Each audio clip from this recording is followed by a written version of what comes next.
It's always so fucking weird right away. Like we've been talking for so long. Yeah. Welcome everybody to Forging Brains podcast. Me and Gavin just figured we'd hop on real quick while we're waiting for one of our guests. We always try to meet up like 30 to 40 minutes before our guest is supposed to be gone. Yep. And the biggest reason is because we suck at this still. And we have like every time we gotta like the first thing we say to each other each time is like, "Can you hear me? Yeah. Like, can you hear me in the headphones?" We can finally hear each other pretty consistently now, so that's a good start. Yeah, so it's like now we have a little bit more like just bullshit time before each one because we aren't screwing with wires and buttons and stuff like the whole entire time. Yep. But it's still just like utter chaos. We are still like I live out in the middle of nowhere, and so like just sometimes random things happen, and I dropped the ball yesterday, and I forgot to power. I use a car battery, to power my inverter inside of my shoeing trailer here, and so I can keep the laptop running and the light running and shit like that. And I totally Pretty forgot. ingenious, really. Well, like a lot of shoeing rigs, I think have inverters now. A lot of guys are doing it so they can power all their tools, their grinders, and everything. Yeah, I never would have even thought about doing it like that. I would have been trying to like go by the gas station and maybe like plug an extension cord in the wall and hopefully nobody sees it or something like that. But I would not have thought of using a battery, car battery. It's kind of nice though, because like then that's how it died. Is I started using it when I was shoeing horses, where I didn't want to plug into people. I would run my knife buffer because before I just have those stops at like those stops where you just didn't want to like run a cord or it's really far. Or the people are always kind of just like pain in the ass about it. I just wouldn't sharpen my knives. So I would, you do like 3 horses, and the third horse, your knife's getting pretty dull. Are all the feet there pretty much like rock hard for you right now? No, right now, dude, they're like popping out. It's like Really? you just got, these horses coming out with like chunks. And so they got like this big, rocky, hard layer they were growing for a while. But it's not very hard. You can just grab it with your pull-offs. And like this whole layer comes up. It's pretty nice right now.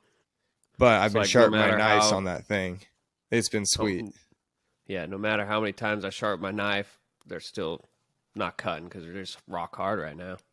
But oh, dude, that was us like 6 weeks ago. Like last set of cycle was just like everything was super, super rock hard. You knew that you needed to take some depth, but there just was no way you're going to get it out of there. And if you did, it was probably going to go too far. Which is kind of a trip that we are in almost the middle of October right now, and we still haven't had a day of rain all month. No, it's been super dry. Few months, really. Yep. It's a trip. Like usually we're already soaked by now, and yeah. Oh yeah, usually by this time I can't drive on my grass or anything. The horses are all gross, but it's like also usually we don't have a lot of like abscesses or thrush or anything too. Like I don't really too much. Yeah, but I don't really get that many either. This time around, I haven't really gotten abscesses, but it's like you could see where there was one starting to brew under that layer, where there's that like hard layer of sole and then that fresh new soft sole underneath of it. Yep. And like in between there would be some like black gunk and stuff. And I'm guessing it's just because of like it being, because it's still dewy in the morning. There's still a lot of fog. And so I'm guessing there's just like a humid layer in there that's just brewing. Yeah, actually, I had 2 horses specifically last week with that same exact what you just said there, where it must have been brewing or whatever, but it wasn't actually an abscess. But yeah. No, it's not an abscess, but it's like thrushy black bacteria and fungus in there that's like, man, if this just would have got sealed up, it probably could have like been a little pressure capsule and gone the wrong way. I guess I didn't think about it that way. I was kind of wondering why those were like that, or why I was seeing that, but it really, they didn't call me. The horse wasn't lame, nothing like that. No, I don't think they noticed it. I think it just comes from that. It's the feet are sweating a bunch, and there's just like enough moisture to make a good home for that bacteria, but there's not enough water like there normally is, and they're just soaked in mud to like keep it washed out, all that sole washed out. So it had like a good layer of hard sole on top of it to Well, that makes sense. That Get it answers that brewing. question for me because I've been That's thinking pretty about that the funny. last few days. I'm like wondering, like, why the heck did that have that? But yeah, that's cool. Good to know. Good, yeah. I might be completely wrong, but Yeah, you never know until you ask somebody. Try to well, it's figure it funny out. just like that, like that you don't know, like that we're just by ourselves. So we're like, well, it wasn't really detrimental, and I don't really want to bother anybody with this. Like, it's not really like an important question, so you just keep on trucking, Yeah, yeah, and totally. then like it's pretty easy for us, like so we got like a little group message, text message group thing going, Yeah, I with was just like about to say. Team P&W, and Gavin had the good idea after we've talked to some. Me and Gavin got to talk to some people doing podcasts now, so it's like you get some ideas Yeah, of it's pretty how sweet. like a team should go. Mm-hmm. So we Pretty got sweet. this group message going, and we're sending each other feet. Gavin's like started the other day, like we should be sending each other feet every day and seeing what Yeah, they like look take like. the time.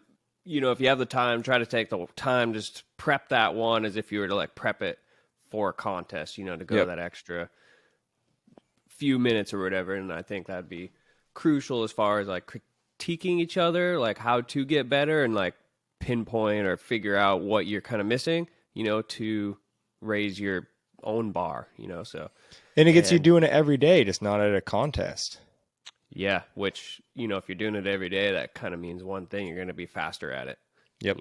more efficient, which down the road, efficiency transpires into contest settings. Big Not time. even just like efficiency and like your horses. Now you can accomplish this really nice trim in a faster time. And so Yep. now your everyday horses have even these nicer trims than they already did. Yeah. Like, so your feet are probably going to get even better from having nice trims. Just all around, right? Yeah. Just by trying to get better. Yep. Everyone benefits. We benefit, the horse benefits, client benefits because if their horse is happy, they're happy. Oh, yeah. And it's sweet to try to, we just try to like, I don't know, like just pick a horse. Don't try to like get too picky about it. You know what I mean? Because at a contest, you aren't going to be able to Yeah, choose you don't. too Mm-mm. much. It's just going to be whatever one's led up to you. And Mm-hmm. so, like today, I sent this. It was a pretty crappy looking foot. Yeah, I was kind of surprised by that foot. It wasn't. Very surprised. It was like, so this horse's foot looks pretty all right from the top, like, Mm-hmm. and that's sometimes that's important to clients and everything. But you see it from the bottom, and this horse had some laminitis and stuff. Like it is stretched out, Yeah. and not even just stretched out in the toe. It's stretched out like pretty much all the way around, and it's these It's like gnarly. big, huge striations, and they're like Gavin like saying they're like, It's not tight. no, no, they're not at Yeah, it's all. They're like crazy. super spaced out. I'll pop a picture up in the video if you guys want to check that out on YouTube or whatever that we're talking about. But yeah.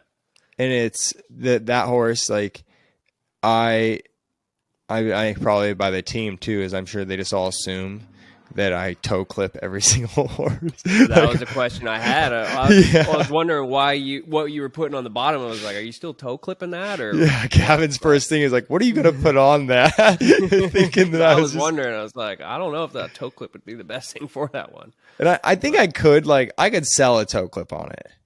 Like yeah, I think I could, if I had to. But I think there's like with the horse, it's almost a better route. That's only the second time I've shod that horse. Uh, oh really? yeah, yep. Oh damn. And Shit. so I put a concave shoe on the horse, and I kind of salad bowl it or Mm-hmm. turn the upper rim around. It's got a rocker or a rolled toe going kind of from like widest point to widest point. And my theory with that is that like when the horse gets a low hoof angle and he gets a low growing, hoof, he's growing out. And so if you put a flat shoe on it, the hoof is coming down at such a low angle already that it kind of just already wants to flare again. Yeah. Like it's just Grow where over the shoe gravity's, essentially. yeah, it's where gravity's pushing it, and it's like, so if I can just turn up the surface of that shoe a little bit, give them fake earth type deal of like getting that hoof wall to grow against something and getting it tighten up and actually like gain some growth and getting the lamini to tighten up a little bit. Then it's not getting ripped apart as bad anymore from getting flared. Yeah. Hopefully we can get some better hoof capsule down to the ground. You know. Yeah, it makes sense. Because that was the second question I asked. I was like, well, are you going to side clip it or not? But hey, I think you have a pretty good reason on why you're doing what you're doing for that horse. So, yeah. And I think like I'm not worried about the horse spinning out of the shoes either. So that's why I'm not too worried about side clipping clipping the horse in general. The horse is Yeah. it doesn't do much. It goes on trail rides with this, husband and wife and their little kids. They go and ride it around. So I'm at a walk. I'm not too worried about it twisting out or anything. Meg trying to jump up on the couch right now. Can barely get up there. Not making it. Can you hear her? No. I'll throw her up there real quick. Yeah, old Meg, her birthday's in 2 days. She's going to be 10 years old. 10 years old in 2 days. That's crazy. Yeah. Oh, yeah, by the way, I hear you got a new puppy. I did get a new little puppy. He's a little What, 9-week old. He's pretty much a walker hound. Walker hound? Yeah, so he'll eventually probably look like. Man, can you hear that? Yeah. I think it's like a dump truck or something. It must be dumping dirt or something right here in the field. At least I'm just parked off the side of the road. I thought somebody was like opening your door or something there. That would be pretty weird. That's what I keep on waiting for one of these days, for someone to come up and knock on the trailer. To hear me just talking in here. Yeah, he's a little walker hound. He's they'll be black. They're mostly white with like black and brown spots on them, pretty much. Yeah, it almost kind of looked like a beagle in the picture I saw or whatever, like that. Especially right now because he's kind of small. So he looks like he could be like a year-old beagle at this point, But he'll be like 50 pounds or so. They're huge dogs, pretty athletic. What did you guys name him? His name's Sayo. That's where we bought him from. Sayo? Yeah, that's the town. Sayo, Oregon, then? Yep. Yeah, that was the town we drove to. I was trying to figure out the spelling of it. I was like, Skio? Yeah, Sayo. Because I was gonna name him I had the name Sid in my mind already. Yeah. And I kind of like that name. And then I saw he just wasn't really like a rough and crumble Sid or a rednecky Sid. You would think he would, he's a little bit more like a polite dog. And do you remember that movie? Right? Yeah, exactly. Yeah, sometimes he's not that polite already. He's pretty a little mouthy. Other puppies. Yeah. You remember that movie when we were kids, Shiloh? It was about like a little beagle. Yeah, well, he does kind of look like a little beagle too. So I was like, man, Sayo. That's Shiloh. Exactly what I thought he was. Yeah, I was like, well, I'm gonna go with Sayo. It's random. I think if I get another dog, a name that I've been thinking about, if it's a boy, I'm thinking about naming him Walter. Walter? That's a pretty good one too. Walter would be a good name for a dog, for a boy dog. I like human name or kind names for dogs. Not I don't like old Whipper, Muffin or Dude. And I say that. And I had my best horse I ever had name was Spike. I hated his name. Such a common name too for a dog or whatever. Yeah, he was just he just wasn't a Spike either. He was just so nice. He was just such a nice, calm, Eeyore type horse. Impression they're going to be kind of almost like a hard ass type animal. Yeah, dude, Spike, he wasn't. He was so nice. It was horrible. Yeah, that's funny. So what's the rest of the week look like for you? You got a lot of tools to make? Are you shooting a lot or? So I got a little bit more trim. I got more trimming to do tomorrow. That'll be my last day of horses for the week, and I've been making a bunch of those Ras Tomahawks this week, so I've just been... Oh, really? I don't do a lot of production things, and so these things are probably the closest things I do to production. I have a system worked out for them. I can make them pretty quick. It sucks that I don't use the power hammer a lot for them because it's just a lot of weird...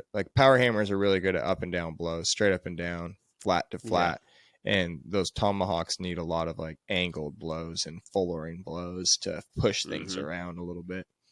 And but so I got a system to make them, and I can make them fairly quick each.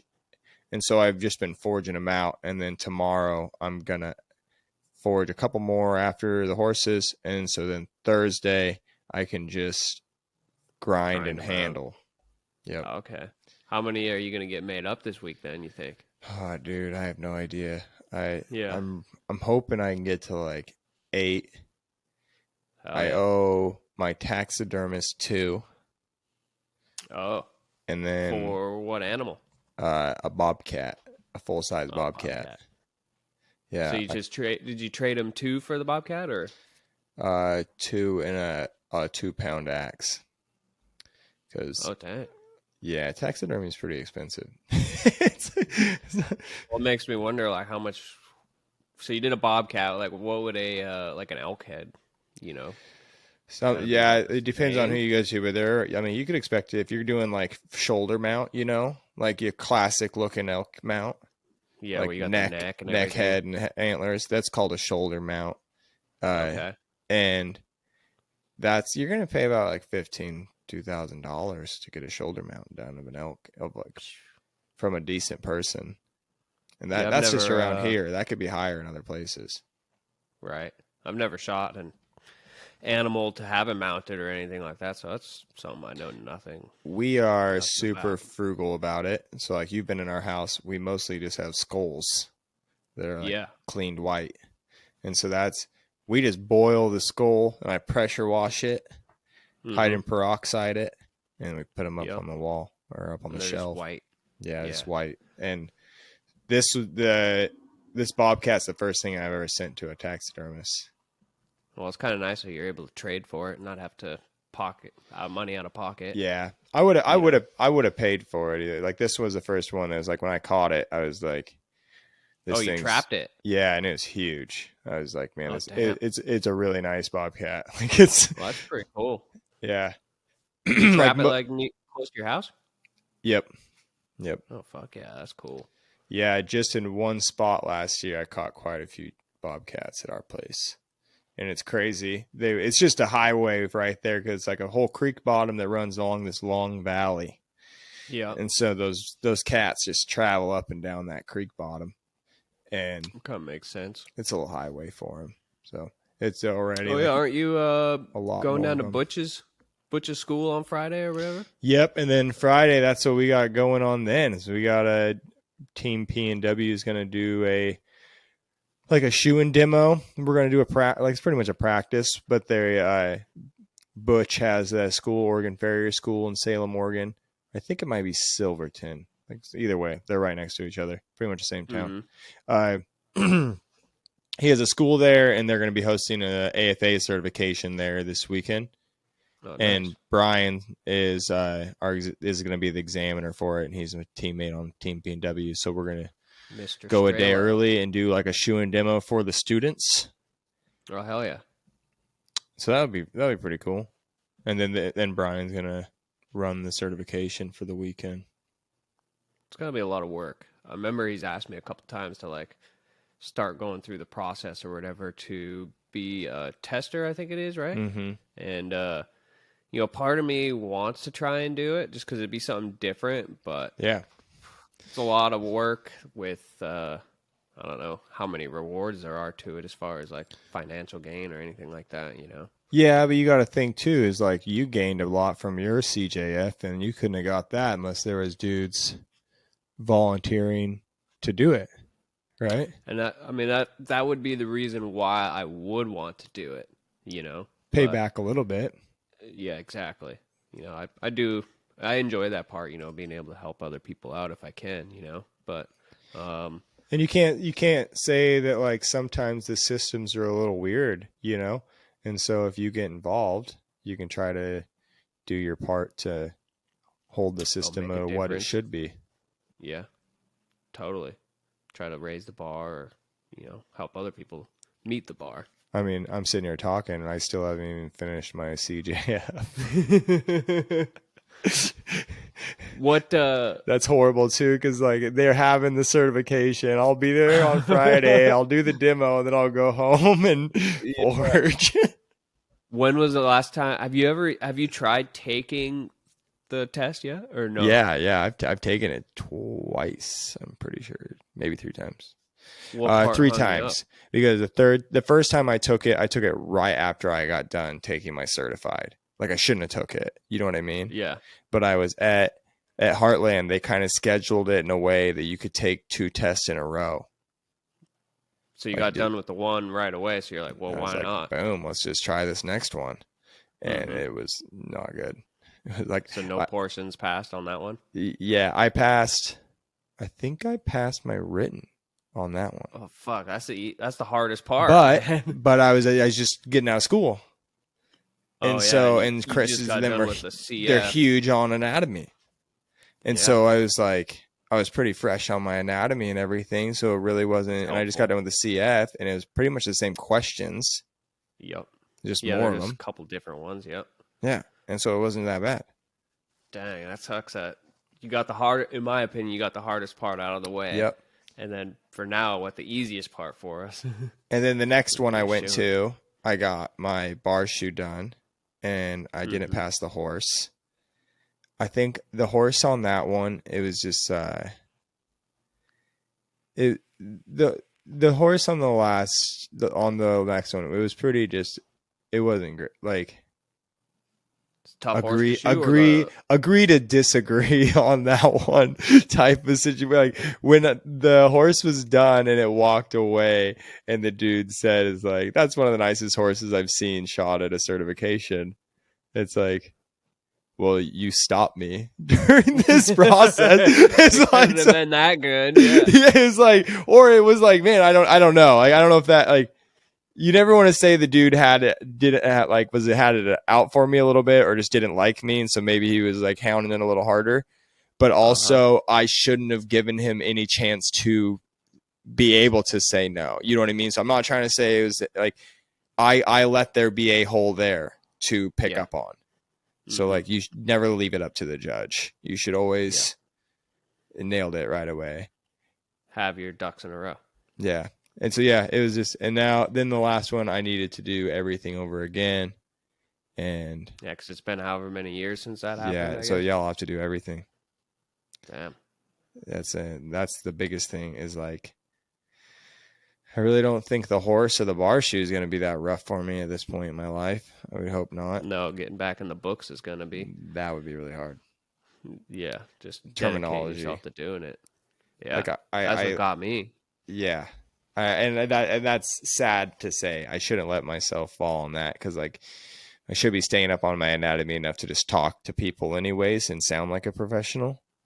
Hmm. So Well, I mean, we're not country bumpkins, and you know, just saying, no, oh yeah, the leg, or no, but it's but definitely like, there's, man, like if you ask me to name every bone in the carpal, might I'm take probably me a not gonna little get bit. those either. Uh huh. Like, Yeah, like I'm a where little it's pretty lacking in that nice being department able to as well. like even if like at this point like you can just show a client like name like point to a spot and name the bone and like or be able to point to a spot and say all the ligaments that are in that area, you know, or anything like or explain to Mm-hmm. them what's happening. Mm-hmm. Like it gives them a little bit more trust in you, that's for sure. Yeah, I there's some people as well though where it's like, is it even worth me explaining this to you because you're not necessarily going to get it either, you know? Yeah. So sometimes I evaluate, well, is this client even going to comprehend what I'm going to say to her? You know, like is it going to go in one ear and out the other, or you know, or should I go into It detail and it try to it figure could, it but out? it could You also know? like that's like the hardest part is fucking communication. So you're like I you mean, can't that's kind talk of to what her. everyone preaches as a farrier. You Yeah, know, you can't talk to communication her is the same way you're detailed, going to talk to the vet, you know, or anything, or me and you know. you. Yeah. Yeah. Yeah, like you're explaining the problem to me on the phone out like you're going to explain to it way different than you're going to have to talk to her, but man, we still got to try to talk to them or they're going to go find that information from someone. Google. Yeah, and it's going to be And a like wreck. I even had just some 2 weeks ago. She's like, Yeah, I was trying to. Oh, she had rats chewing on the bulbs of Mm-hmm. one of her horses, and Yeah. she's like, so one of the worst things I did was I Googled it. And boy, oh boy, then I got scared. She's like, I should not have Googled it because there's so much shit on there. And yeah, she's like, that was one of the worst things I did was I typed it into Google to try and find the answer. Then I was exposed to all this other shit and like way worse than it really was. And yeah, It's an evil place. It's just like for people. You're like, man, you Google that your neck. Why is my neck sore? And you're like, I'm oh pretty yeah, sure I broken got vertebrae. cancer. Yeah, Like, really, it's just a kinking from sleeping. You know? yeah, you're like, they're giving me 2 months. Yeah, 2 months to live, cancer. Yeah, Oh. hopefully not. Yeah, it's a dangerous world. It's like it's probably like if you're really concerned, call a professional. Don't. It's an interesting world in which we live in, though, you know, in 2022, where it's so much easier to just type it in on your phone and try to get an answer, and you believe that right away versus going to the source and maybe actually getting a professional's advice, you know. I mean, we see that so much across like Facebook and social media platforms, you know, and yeah, it's hard to try to think of a way to, I don't know, fix that or help people with that. Oh, dude, it's so hard, and it's like It's you want frustrating too. clients to also like just everybody. You don't want them to just listen to you. You want them to also to like go and get their own information and be armed with their own. Like, Yeah, is that can you help them totally. either like be with you or against you? You know, like either way. But it's like at least they got their. They aren't just like I don't know. I never want to make the decision make the decision for the client fully. Yeah. Yeah, if it's a pretty tough decision, I guess. But Yeah, I'm not good at that. So it's like that's when I'm like, oh, man, you might want to do some research on this and try to get your own opinion because I don't want to in sway you one way too much and then you resent me hmm because it went wrong. and there is also the possibility like you or I could have been wrong in the assessment and it may Oh not yeah. work. You know what I mean? We are both human beings and we make mistakes as well. So, Yep. you know, there could be that off chance or whatever that we don't And make the right call. and vets, even though as smart as they are, man, they make mistakes sometimes. And so it's like I always tell them, Yeah. it's like get another vet's opinion. If Yeah, I you're say kind of that. thinking about it, get another one. hmm Yeah, I think I say that actually quite often or whatever, especially if they tell me who the vet is and then or they give me the prescription or whatever what's going on. I'm like, wait, who is your vet? And I'm like, well, maybe you should probably get another opinion. You know, I think that would benefit you, the horse, and me. You know, Yeah. as far as coming to a conclusion here. Yeah, and it's not like you're trying to like, oh, we'll go use this person that I like and that agrees with my way of thinking. No, It's yeah. like it's just not going to hurt to have one more. I Like, mean, it's like you or I. Like if say our truck breaks down or whatever, and we almost we get a quote from somebody and we're like, God damn, I don't know if that's we would go get a second opinion if we felt like we needed to, you know. So I'm super picky about my truck, and I do yeah, that each time. I have 3 different mechanics that I kind of bout against each other almost. And I something really, like oh yeah, and if it's a big thing that I'm going to, it's like I'll get a quote from each one of them and I'll see what they say about and then I'll make a decision from there. Like I eh, am super picky about it. well, that's pretty good because sometimes I'm impatient and I'm just like, I need it done now, and whatever, you know, just If it's something get it like fucking that, done. yeah, but it's like I put a bunch more power to the truck once, and then I was like putting a bunch more into the transmission and everything, and the Mm-hmm. transmission started acting up a little weird and stuff, and so and it was just like break-in period type things and like fuel pump not keeping up with the injectors and everything, and Yeah. so I went and ran through a couple different mechanics, and it's funny how different they would tell you of just like who they were. I went to this one big shop, and at that time they were selling this certain type of tuner. Well, that was the first Oh. thing they said was like, well, you got to get rid of this tuner and get this tuner, and that's gonna fix. And it's like, well, now 6 months down the road, now they sell the tuner that I have in the truck, and so Yeah. now So like I bet they their were just pushing prescription would be a product. little, yeah, they're just pushing product, and I like you get Yep. vets doing that same thing. Oh, totally. Yeah. I've noticed that as well. If you get a You vet know? in with like another vet that's designed a shoe or something like that, all of a sudden horses all need that brand of shoe. Or if they got a big new machine that they need to kind of pay for, or if that vet Yeah, is that's what I doing was like just a about to say. thesis on a Uh-huh. certain problem, like all of a sudden you got to start Every using horse. this stuff. Like, and this Yeah. horse is lame with like if your horse, because if you bring your horse in and he's uncomfortable and they can't find anything really wrong with it, they're gonna be like, well, maybe it's this. And it's Uh-huh. just because that's what's on their mind right now. That's what they're doing the most research on and everything. Like we're guilty of that same exact thing.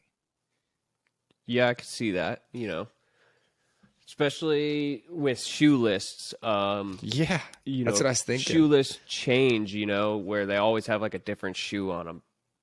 Sometimes there'll be one that's like way far out of the box and you're like, well, shit, that actually could probably, solve my problem here or whatever. And, because it's fresh on your mind or whatever, like that shoe, you're like, well, that'll probably actually do the trick. Fresh on your mind, and I think you're not scared of it anymore. Yeah. Yeah. You know it. I, You're familiar yep. with this shoe now. You know how to fit it. You know the problems with making it fit things. Mm-hmm. Like you've gone through those trials and tribulations. So now when you see the foot, you're like, no problem. I can make this at the horse. Yeah. This Just isn't even a big issue. got to figure it out. Dude, I perfect example. always hope, like, if I got a pile there from the practice pile or whatever, I'm like, man, I hope this is the right size, so I don't have to make another one. But Yeah, exactly. Dude, but like just because look at you the try to side get through the day. look at the side bone shoe. What side bone shoe? Like just the side bone shoe in general. All of a sudden, Oh like, yeah, dude, that side bone shoe was getting nailed onto a lot of horses there for a little bit, and it was on a lot of shoe lists. yeah. I even remember a couple years ago, Trey Green was up here for the FOS Fall Conference, and he kind of had it on his mind with side bone, and he's like, "Yeah, I've been nailing on a lot of side bone shoes lately, and they might not even been side bone type horses." And he just he said he's like, yeah, I've been putting on a lot of side bone shoes lately, and not even necessarily for horses with side bones. And so I wonder if that might have been part of a thing, just like you said, where it's on his mind and it's easy to whip out. And yeah, That and like I think those too, like it just a lot of us started realizing that it could be used for other things that were instead of just side bone horses, especially like those old horses that yeah. started dropping down on the inside and they started getting trashy, so you could get them lifted back up. Well, we got Well, we got Patrick, Patrick, Dutton, Dutton, and and Mackenzie. Mackenzie. Well, I'm I'm gonna gonna press stop stop here. here. Hang on, Hang on, I'm gonna pause this. Yeah, so we got just got off the line with Patrick and Mackenzie Dutton, and we had a really fun conversation with them that you guys will be able to hear here soon. And we just kind of wanted to wrap up with this quick little episode how we were just kind of talking about what our week consisted of and what we've been going through, and probably just include it as an additional episode where it's just Riley and I talking and, just shooting the shit a little bit. And just kind of a preview of what's to come. Yeah, it's almost like a weekly minutes because like during the episode with our guests, we don't really want to take away from our guests and talk about what we're doing or anything too much, But I think it would be kind of fun for everybody to follow along with what me and Gavin are doing weekly and like what we got planned. Me and him are both pretty busy guys with we're all over the board with what we do with our lives pretty much. So it's kind of just catching back up with what we're doing and our struggles and our losses and our wins sometimes for the week or what we're looking forward to. Yeah. Yeah, it might be even kind of cool, like the feet that we are sending each other that we trim, in our little group chat or whatever. Maybe we could just throw them up in the video or whatever, and then people can kind of see what we are, doing in our everyday work as well, and just doing and working on, man. And that's like right now, like for me we're having a team practice on Friday. There's like a certification going on. We're gonna have that team practice there, and our last competition, small feet beat us. like pretty bad. We weren't prepared for them. We did not practice for small feet and making nice sections on those feet. Yep. And so that's been me this week is I'm making small shoes like to try to get them on 3/8, feet. 3/4. And yeah, 3/8, 3/4, or like this next competition, we're not doing flat shoes anymore. Where they're going to be roadsters on the hind end and caulks and wedges on tool and folder day, and Yep. ag heels on draft day. And so like those are even harder to make to small feet. That roadster that you just sent me a little bit earlier, Yeah, was that half by one or was that 3/8, 3/4? 3/8 or 3/4 by half. Oh, 3/4 by half. Okay. And so that foot, Adam Farr makes these really nice at River Bottom Forge makes these really nice hoof templates, and they're real feet shape. That's the best part about it. Adam's a really good horseshoer himself, and so he makes these templates out of sheet metal, cuts them out. They get sold through Wellshod, And they're not all the same. No, they're all like vastly different, and they're super real. Like variety. And so I grabbed the smallest pattern that I have from him and tried making roadsters to that. And it's like, it is the worst pattern to make roadsters to. Yeah, like, dude, like that inside looks tough. It like wraps all the way back around. Like that heel's like pointing at the other heel almost. Like the first thing that came to my mind when I saw that, I was like, man, I wish it makes me want to take a file and push that quarter up. But you can't because it's a metal template. That's the like, and you could cheat on the templates, you know what I mean? But you're like, treat it like you can't touch it again. Treat it like you can't touch it and just fit it. It's the test. Yeah, exactly. Totally.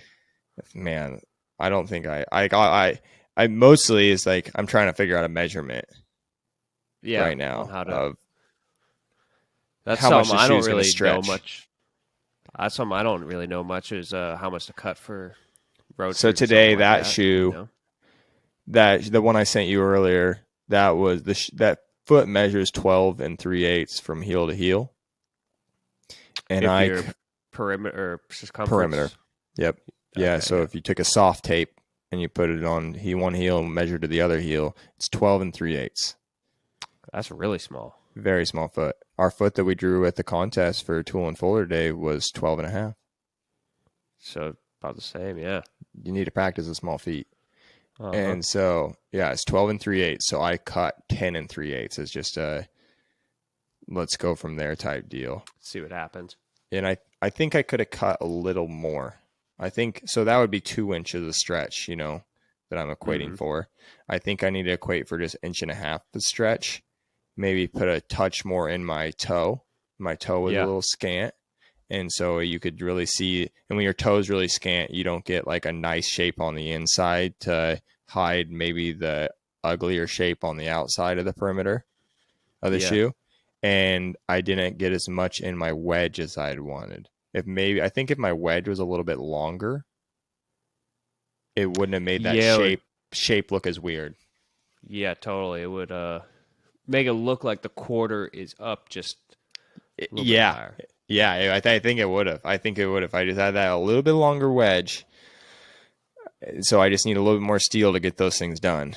And a 1/2 inch more steel would probably be pretty good. Because I was also still pretty thick on that shoe. Like I was 1/2 inch at the toe still. Okay. So I tried to leave it a roadster. You know what I mean? Yep. Like they got a thick toe. Yeah, and that's kind of knowing your judge too, is if the judges want width into the toe. Which is like, you can still have a little bit of more height there, but it's like, or if they're like, man, I don't care about width too much. I want a thick roadster toe. The traditional. Yeah, because traditionally roadsters are a 3-point shoe. They have a 5/8 toe and 5/8 heels and nothing touching in the middle. So the horse can get a bite on the cobblestone streets. Yeah. So that's kind of like my trial and tribulation in my mind right now is getting nice shoes on ugly feet and how to make them look good. Well, if you guys, as some of the listeners, have trials and tribulations that you are going towards, you can let us know. Leave us a comment either on our Instagram page at Forge and Brains Podcast, or you can leave a comment on the YouTube channel, Forge and Brains Podcast, or also leave us a review. Hit the stars, 5-star, hopefully. And, Yeah, if it's not a 5-star, don't leave us a review. Go, just don't. watch, somebody's gonna be like, I left a 1 star just because Riley said the whole 5 star. I'll find you. I'll never sell you tools. Well, cool, man. Looking forward to later this week, and we'll chat soon. Right on, man. Talk to you later. See ya.